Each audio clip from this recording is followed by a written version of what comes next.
Death threats, diskriminasyon at hirap sa pagkalap ng impormasyon mula sa mga ahensya. Ilan lamang ito sa mga issue at problemang kinakaharap ngayon ng ilang mga mamamahayag sa rehiyon.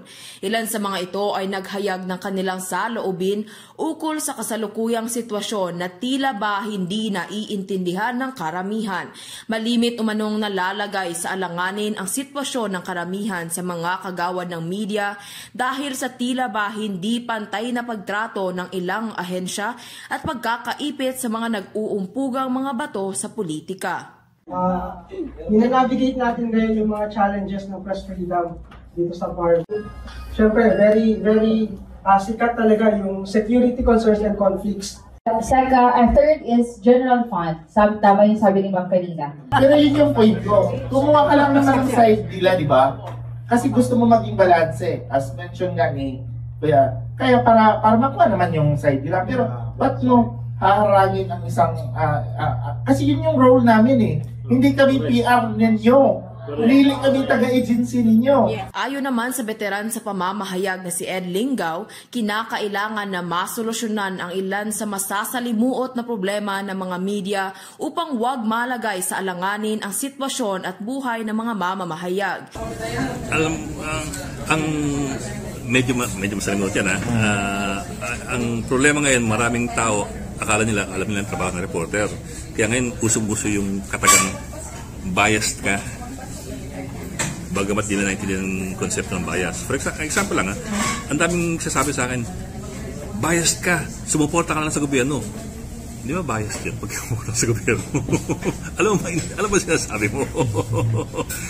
Ang tingin nila, ang ibig sabihin ng bias, basta hindi ka panig sa kanila. Hindi ganun yun eh. May misconception dun kung anong trabaho ng reporter. Isa pa expectation. Expect ng mga gobyerno, ang reporter dapat parating pro. Para sumulong ang lipunan, para magkaroon ng development. Pero malaking bahagi ng development is being critical. Walang nagbabago pag walang taong critical. Ang mga problema dati, ang mga issue dati hindi na re-resolve dahil lahat sumasamba. Doon tayo dapat papasok. At yun ang kailangan paintindi sa tao at sa gobyerno. Mahirap gawin yun, pero kailangan pag-usapan. Paano babaguhin yun?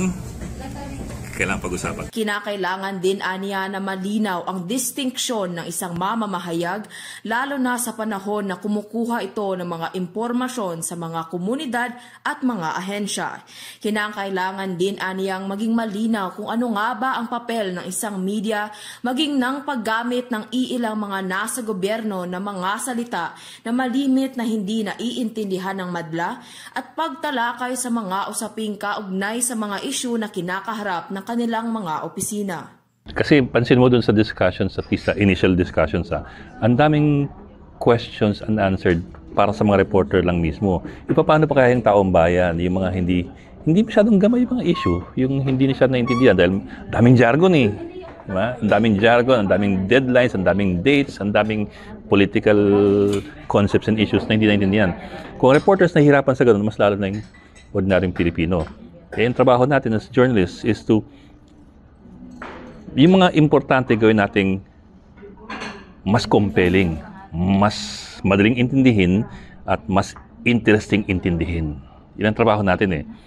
So para mangyari yan, kailangan natin munang maintindihan yung mga issue. At pangalawa, kailangan nating i-break down into manageable portions. Yung nga make the important interesting and make the interesting relevant. Doon tayo papasok. Ilan sa mga solusyong inirekomenda ng mga ito ay ang pagtatatag ng Press Council na siyang magsusulong sa mga kapakanan at pangangailangan ng mga mamamahayag, katulad na lamang ng pagsasagawa ng mga pagsasanay para ma-develop ang kakayahan at maintindihan ang layunin at papel ng media sa lipunan. Pag-implementa ng mga polisiya na siyang mangangalaga sa proteksyon ng mga mamamahayag at paglalatag ng mga ahensya ng tamang tamang impormasyon sa mga mamamahayag upang mapadali ang pagpapalaganap ng tamang impormasyon at pag-promote ng mga inisyatibong makakatulong upang mabawasan ang diskriminasyon at mapataas at mapagtibay pa ang koordinasyon sa pagitan ng mga ahensya at media. Ako si Karen Torilla para sa Kutang Bato News.